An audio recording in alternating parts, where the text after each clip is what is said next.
MagicInspiration.com.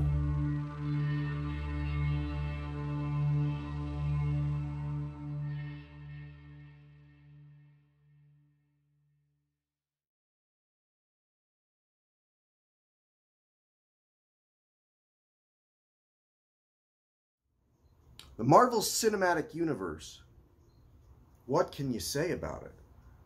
It's groundbreaking, revolutionary. Everybody's trying to copy it. It is the franchise right now that all other franchise pale in comparison to even the once mighty Star Wars trying to emulate it. But does the MCU hit it out of the park every time? No, it doesn't. And we're here today to talk about a lesser movie in that that franchise. Ant-Man and the Wasp. Now here we have my volume 4 of the Infinity Saga, which features everything from Avengers Infinity War to Ant-Man and the Wasp to Captain Marvel to Avengers Endgame.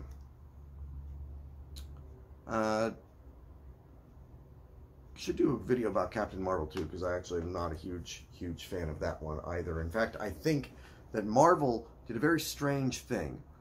They took their concluding epic, broke it into 2 pieces, which it had to be, and then stuck 2 very lesser movies in between it. I don't know why. I get why Ant-Man and the Wasp had to be in between it. It was almost like they were filling in a gap. Because the thing is, when they announced Phase 3 of the MCU, Ant-Man and the Wasp was not on that list. In fact, Inhumans was. And then they took Inhumans off. They turned that into a TV show that nobody wants to talk about anymore.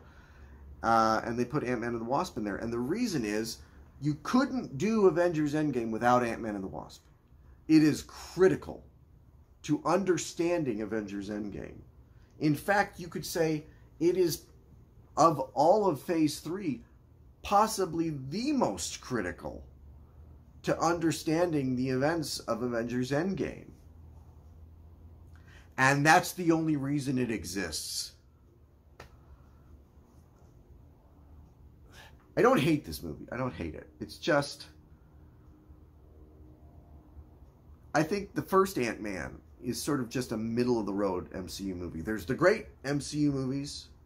There's Winter Soldier. There's Guardians of the Galaxy. There's the lesser MCU movies, like Iron Man 2. And then there's the middle-of-the-road ones. The ones that are, they're fine. They're okay. They're not masterpieces. They're not disappointments. But they are entertaining. Really, every movie in the MCU is entertaining. They're more than entertaining. They're very entertaining. Let's say it that way. They're not just kind of a distraction. Ant-Man and the Wasp falls on that lesser category. It's Paul Rudd is great in it. He's been great as Ant-Man in all the movies he's appeared at. Evangeline Lilly steps it up, gives us a great Wasp. Michael Douglas, another great performance as Hank Pym, and a brilliant bit of casting bringing in Michelle Pfeiffer to play the original Wasp. Great cast all around, but falls into a category of MCU movies that I thought we had gotten past, which is shit villains with murky motivations. This time around, the villain was really promoted to be the Ghost, a character nobody fucking knows. They changed it around to where I think the character is indistinguishable from what I've heard the character was in the comics. But Ghost isn't really the villain. Walter Goggins or Walton Goggins is the villain, as just sort of this underling of a unknown, I guess, crime boss or something, who's trying to get his hands on Hank Pym's technology. And we don't ever kind of get closure to what that is. Now you could say, well, we'll find out in Ant-Man 3. All right, but the MCU has a kind of a problem in one way of their movies are not self-contained things. And they kind of need to be. You know, you need to be able, and some of them hit that. You can go see Captain America the Winter Soldier having only watched the first Captain America movie. And you say, no, James, you have to watch Avengers. You have to find out what happened in Avengers, blah, blah, blah. Not really. If you ignored the events of Avengers completely and just went from the first Captain America movie into Winter Soldier, it works. You don't need the connectivity. Ant-Man and the Wasp, it's so central to that movie, the connectivity with everything else. And so you got to give me something as far as closure to some of these dangling plot threads. Either way, both the villains are lame and forgettable. Ghost, I found more kind of annoying and whiny than anything else. And Walter Goggins' character is kind of a standard comedic villain kind of a thing. A good performance in that regard, but an underwritten character who we don't really care about, and to the point where, notice I'm not saying his character's name because I can't remember it. This follows hard off the events of Captain America Civil War, where Ant-Man is now back in trouble with the law and under house arrest. Because apparently, after you basically commit treason and destroy an airport and then escape from a maximum security prison, you can just make a deal and get house arrest for like a month or whatever it is. Doesn't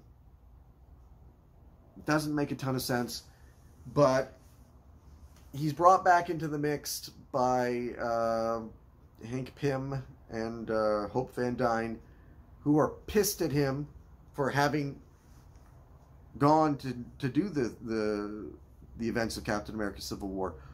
So again, you're so dependent on having followed this thread all the way through multiple movies. And what you get is basically kind of just another heist movie. But really without the heist this time.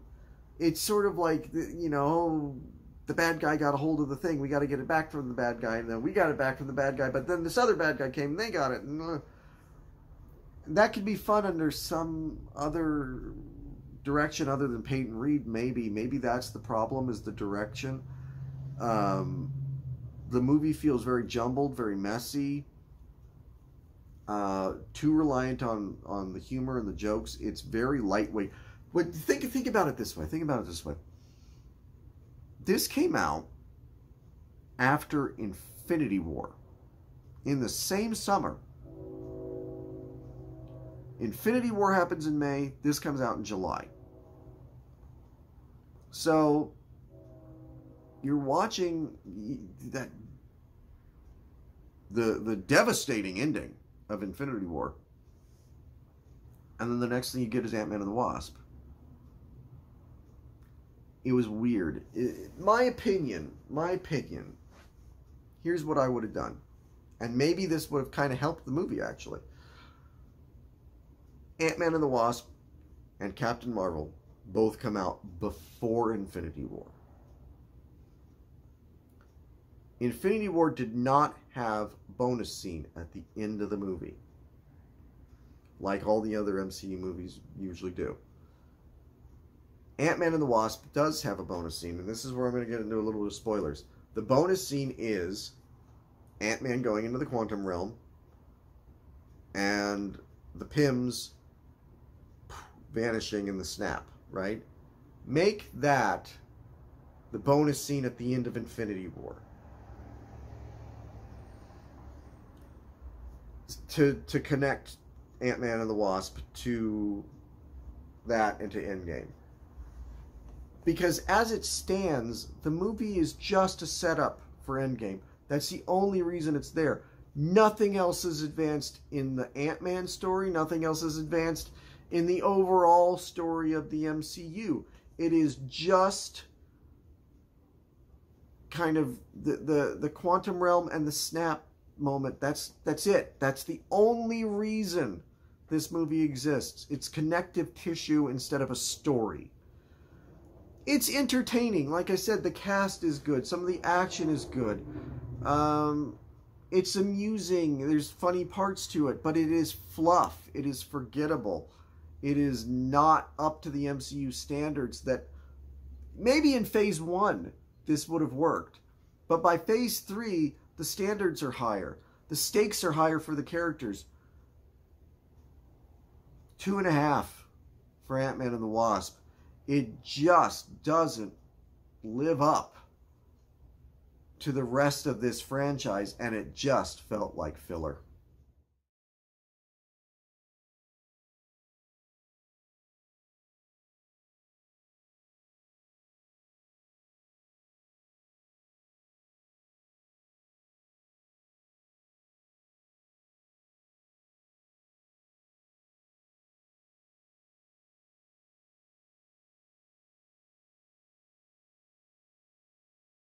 The worlds.